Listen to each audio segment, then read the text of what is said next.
जय भीम. पाहूया तिवसा शहरातून निघालेल्या भव्य आणि शिस्तबद्ध धम्मशांती संदेश रॅलीची सविस्तर बातमी.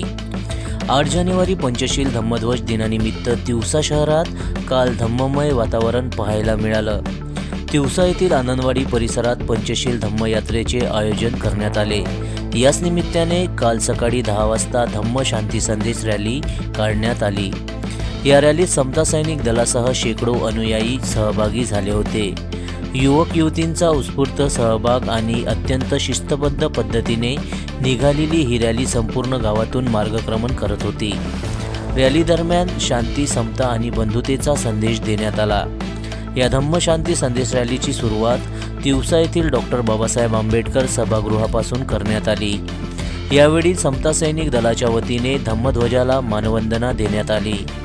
विशेष म्हणजे गेल्या 25 वर्षापासून तिवसा येथे बौद्ध संस्कृती प्रचार प्रसार आणि संस्कार बहुउद्देशीय समिती तिवसा यांच्या वतीने दरवर्षीप्रमाणे याही वर्षी 6, 7 आणि 8 जानेवारी या कालावधीत 3 दिवसीय पंचशील धम्मयात्रेचे आयोजन करण्यात आले.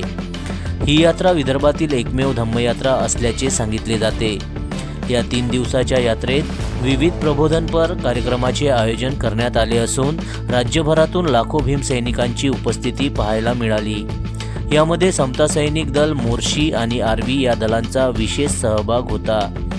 तसेच यात्रेमध्ये डॉक्टर बाबासाहेब आंबेडकर समिती, पंचशील व्यायाम प्रसारक मंडळ तिवसा, पंचशील महिला मंडळ लुंबिनीनगर, पंचशील मंडळ पेठपुरा अशोकनगर तसेच तालुका आणि जिल्ह्यातील उपासक उपासिका मोठ्या संख्येने उपस्थित होते.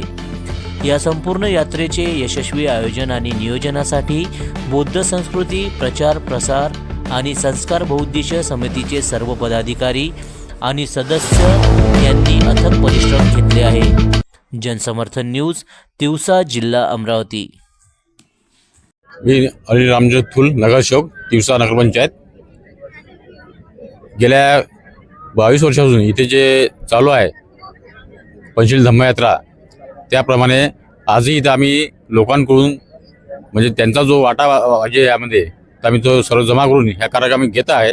आणि इथे जे आम्हाला लोकांचे सहकार्य लाभते, यामध्ये फक्त निवड फक्त एका समाजाचा नाही तर गावातील सर्व लोकांचा यांना सहभाग आहे, सर्व समाजाचा सहभाग असतो.